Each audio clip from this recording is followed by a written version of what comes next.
예, 안녕하세요. 저는 금정산 범어사 연화대에 와 있습니다. 제가 금정산 범어사 연화대를 꼭 찾아와 뵙고 싶은 마음이 있었는데 드디어 제가 오늘 찾아뵙었고요.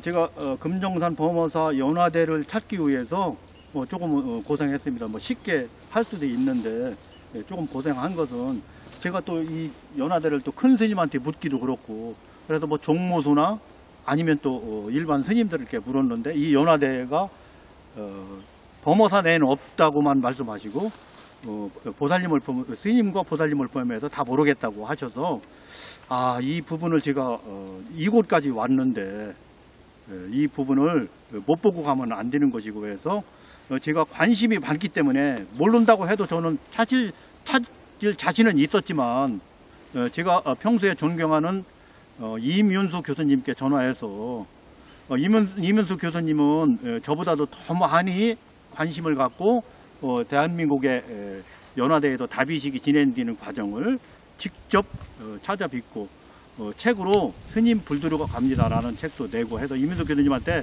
이 연화대가 어디에 계십니까? 라고 물어서 제가 찾아왔는데, 사실은 저희들 같은 실무자 아니면 산속에 연화대가 있다고 하더라도 찾기는 어려울 겁니다. 저는 실무자고 다비를 포함해서 또 다른 것까지 하기 때문에 저는 어느 정도 이곳이 기구나 라고 알아서 찾았고요.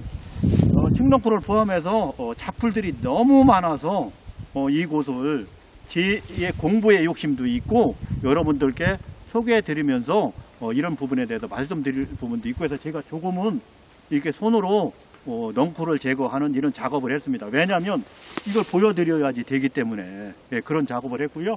제가 와서 이 풀을 제거했다고 해서 여기서 하나 훼손된 건 없습니다. 훼손된 건 없고, 저는 이런 일을 또 애정 있게 하는 사람이고 해서 이것이 돌 하나가 떨어진달지 굴른달지 훼손되는 것이 저는 원치도 않습니다. 그러면 또 안 되는 거고요. 그런 걸 유지하는 가운데 이렇게 조금은 보여드릴 수 있을 만큼의 면적을 풀을 제거했다, 이런 말씀을 드리고요.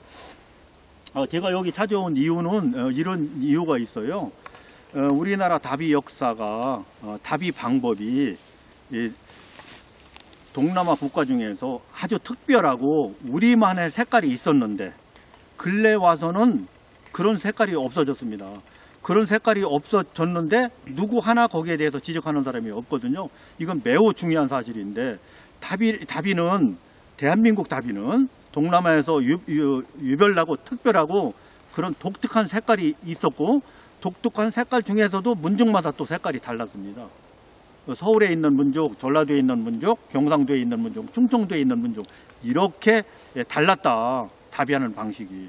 그런데 근래 들어서 그렇게 하지 않고 마구잡이식으로 일률적으로 다비목도 똑같고 다비하는 방법도 똑같고 여러 가지가 똑같은 방법으로 하다 보니까 이러한 문화를 포함해서, 이러한 소중한 문화를 포함해서 다 파괴되어 버린 겁니다. 제가 생각할 때에는 그렇군요. 무참하게 우리 불교 문화, 그 중에서도 다비 문화를 훼손시켰습니다. 제가 알기로는 불교에서 불복장을 포함해서 다비까지 또는 다른 분야까지 무형문화유산 또는 유네스코 등재로 고민한 걸로 알고 있거든요.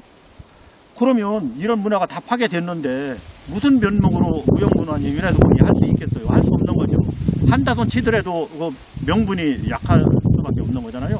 불복장이야 스님들 주재하에 지금까지 해오고 있지만 불복장은 해도 분명히 되는 거죠.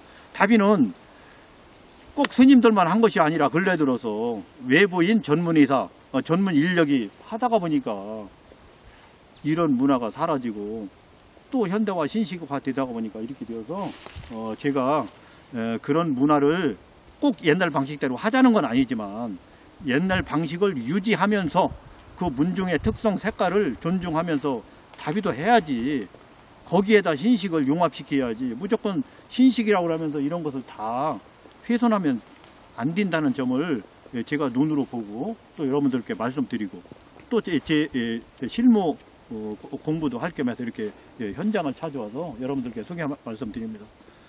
이것으로서 여러분들께 금정산 범어사 연화대 소개를 마치겠습니다.